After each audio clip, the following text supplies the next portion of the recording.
project is being developed by Valley Link Transmission Company. It's a joint venture between Dominion Energy, First Energy, and TransSource. The proposed Joshua Falls to Yeet project includes approximately 150 miles of a new 765 kilovolt transmission line from an existing Joshua Falls substation in Campbell County to a proposed new substation in Culpeper County.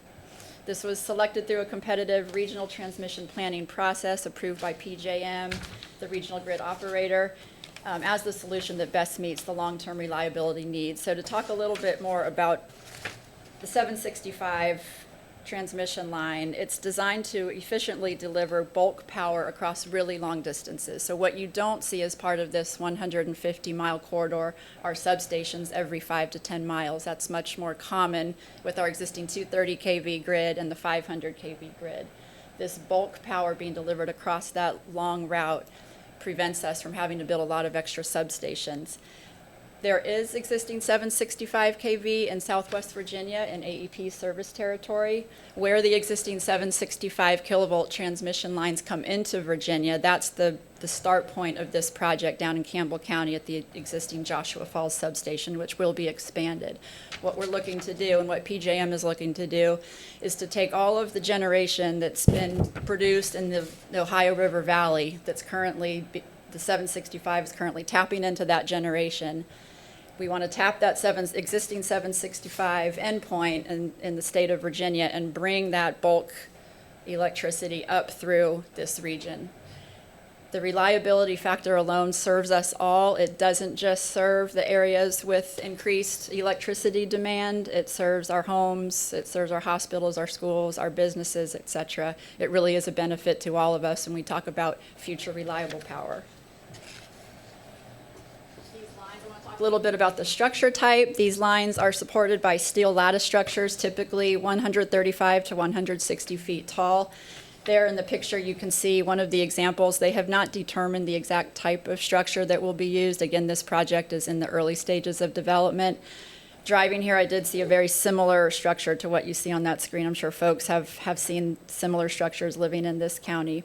The typical right-of-way width for this project is 200 feet wide. Here you see the map that many landowners received, probably starting last weekend and today and throughout this week. So this was sent in the project announcement to approximately 130,000 people throughout the project study area that encompasses 9 counties, all the way from Campbell County all the way up to Culpeper County. The mailers were sent to anybody who lives within a mile of either side of one of these route corridors that you see. What these route corridors represent are our preliminary conceptual routes. Nothing here is final. I want to emphasize that. We are, again, at the early stages of this project and development, and everything you see here is being equally weighted and evaluated, and we're seeking input on every segment here. Talk a little bit about transmission line routing. What that starts with is a massive accumulation of data throughout the study area. So we examine the study area to determine areas of significance, including land use, future and planned existing land use, historic, cultural, environmental resources, existing infrastructure, conservation easements, railways, government property, tribal interests, the list goes on. After we collect all that data, it takes several weeks of looking for the publicly available data that's out there, seeking all those data sets. And from all of that collected data, we identify constraint areas, typical of, here's a few examples on this slide, to avoid. And we also identify routing opportunities. Where can we maybe go adjacent to existing infrastructure? Engineering is a very important consideration when we develop conceptual routes, because whichever route is finally approved ultimately by the SCC, we need to ensure that it is constructible. That's very important. So we work very closely with the engineers.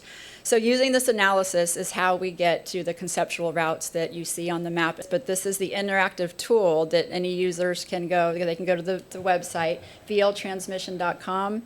And they can type in their address, and it'll pop on this map, and they can view where the closest route is in proximity to their home. But this is the interactive tool that any users can go. They can go to the website, vltransmission.com, and they can type in their address, and it'll pop on this map, and they can view where the closest route is in proximity to their home. So there's a way to leave comments here. We are monitoring those comments daily since this website went live just last Thursday. We'll continue with community engagement. The project team will engage landowners, the public, and other project stakeholders to review the conceptual routes. This input does help inform route development and project design. So I appreciate that folks have come here after receiving the mailings, provided their comments. We hope that those same folks will attend our upcoming open houses and speak to us. We take that feedback seriously, and we want to listen. And we want to take everything into evaluation as we continue to develop this project and the conceptual routes. So after several iterations of review and consideration of cost, impacts, and constructability, like you said, Valley Link will determine a preferred route. We'll also determine some alternative routes for review, and ultimately the approval will be through the State Corporation Commission. We expect to file this project with the SCC late Q3 of this year. That's the target date for now.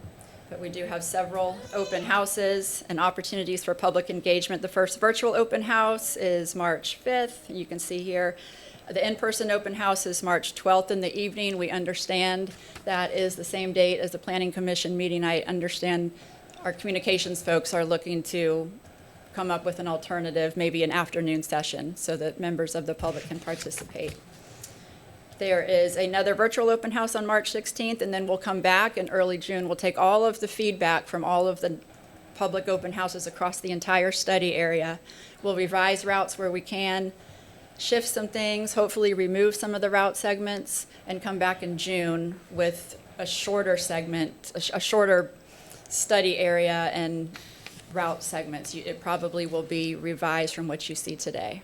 Thank you for this opportunity to give a presentation. I know this is probably the first of many just outreach, whether it's a presentation to you all, our open houses, and any other forums. As Lane mentioned, this is really the beginning of the routing process where we start to get the public's involvement. Up until this point, it's all been desktop research, reviewing a number of different public databases and mapping to get to the routes that we've presented. This is really just a tool for understanding where the project is, but also leaving comments. So whether it's comments about how is Valley Link could access my property, noting a family plot or a cemetery, understanding just any information that can help us identify resources that we may not have seen from a desktop level, or just doing field reconnaissance and looking at these areas from public points of access. We really look to the community to help us identify things that might not be recorded at the state level, especially historic sites and cultural resources that might not have been surveyed. I know earlier it was mentioned ag forest districts, AFDs. That is a consideration in this project. Where we can avoid those, we absolutely do, but there are instances where we cross some AFDs, and that is a part of the routing process, kind of getting into this next phase on what sort of the issues might be presented in crossing those. But I do want to be very transparent that some of the AFDs are crossed because there are other very restrictive constraints like public lands or other easements that do not allow for the transmission line crossing. The blue route would ultimately go into the 3 different TOD areas as the TOD stands today. Not only is it, an opportunity for where the future growth might be planned for the county, but it's also an ability to minimize the effect of the project on the number of landowners.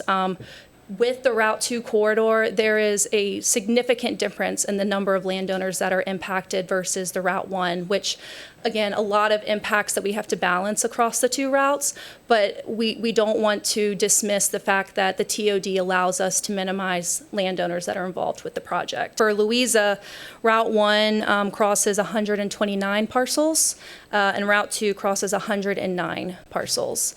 There's obviously a difference in the number of parcels. I don't have the count on landowners, but landowners would be different than the parcel count because there might be multiple properties owned by the same landowner. PJM's more than just Virginia. It's Maryland, it's West Virginia, it's other states. So when PJM has their open window process, that's an opportunity for utilities, and in this interest, it's Valley Link. So it's a partnership between three to submit their proposals. PJM picks the proposal that they think best meets the criteria. In this case, it's the 765 project. So that is really the first step of a project being born, if you will. There still is the routing and siting that we're doing now, the public outreach to help inform the routing and siting, and then ultimately the State Corporation Commission involvement, which approves the route. That is, whether it's Valley Link's preferred or it's another route, that's always to be determined. All this power going from Joshua Falls up to Yates, is it?